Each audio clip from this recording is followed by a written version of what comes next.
Қазақстанда алғаш рет жүрекке баратын тамыр жасанды протезбен ауыстырылып бауырды трансплантациялау операция жүргізілді. Күрделі ота Астана қаласындағы ұлттық ғылыми онкология орталығында жасалды.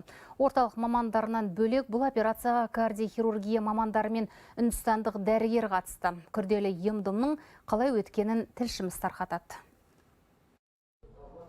Мөлдір Мұстафинаға осыдан 7 жыл бұрын бауыр альвеококкозы деген диагноз қойылған. Содан бері оған бірнеше операция жасалыпты. Бірақ ешбір ем-домнан нәтиже болмаған. 2016 жылы жаз айында қойылған болатын диагноз альвеококкоз печени деген.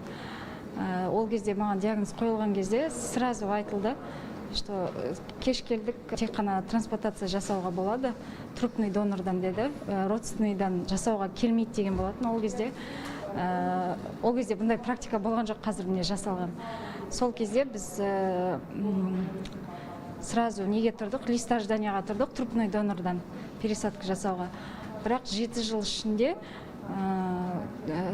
листажданияда тұрғанмен маған сәйкес донор табылмады. 7 жылда дерт бауырды зақымдап, паразит жүрекке тарала бастады. Аурудың беті қайтпаған соң дәрігерлер тәуекелге барып, бұрын соңды біздің елде болмаған күрделі операция жасауға бел буыпты. Мөлдірдің ағасы донор болып, қарындасына бауырының жартысын бөліп берген. Қарындасым менде ауырып, осындай халде нетіп жатқаныңыз, мен өзім бір ауыздан шешім қабылдадым, мен өз бауырымды беруге. Ол бауыр деген өсіп кетеді. Менің қан тобым қарындасыммен бірдей, даже салмақ бәрі келетін болды. Бауырымдан 100% келіп тұрғаннан кейін бір ауыздан шешім қабылдап келістік. Күрделі операцияға мамандар бірнеше ай дайындалған. Жан-жақтағы әріптестермен кеңесіп, хирургиялық емнің әр кезеңін жоспарлаған. Мөлдірдің жағдайын ұлттық ғылыми онкология орталығы, кардиохирургия және Үндістан мамандары бақылаған.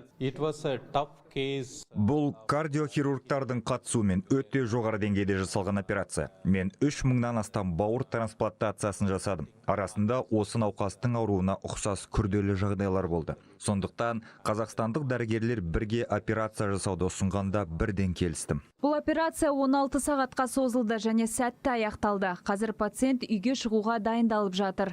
Является очень сложной операцией. Бауыр трансплантациясы өте күрделі операция. Қазақстанда медицинаның бұл бағытына жақсы жағдай жасалған, бірақ донор тапшы. Сондықтан күту парағындағы пациенттер саны азаймай тұр. Ал бұл операция барысында жүрекке баратын көк тамырдан паразитті алып тастап протезді қойдық. Осылайша қан айналымын қалпына келтірдік. Сосын ол протезге донордың бауырын жалғадық. Альвеококкоз деген ауру, ол да рактан кем емес. Паразитарный ауру, ветеринарлық жұмыстар қазір онша жөнді орында емес.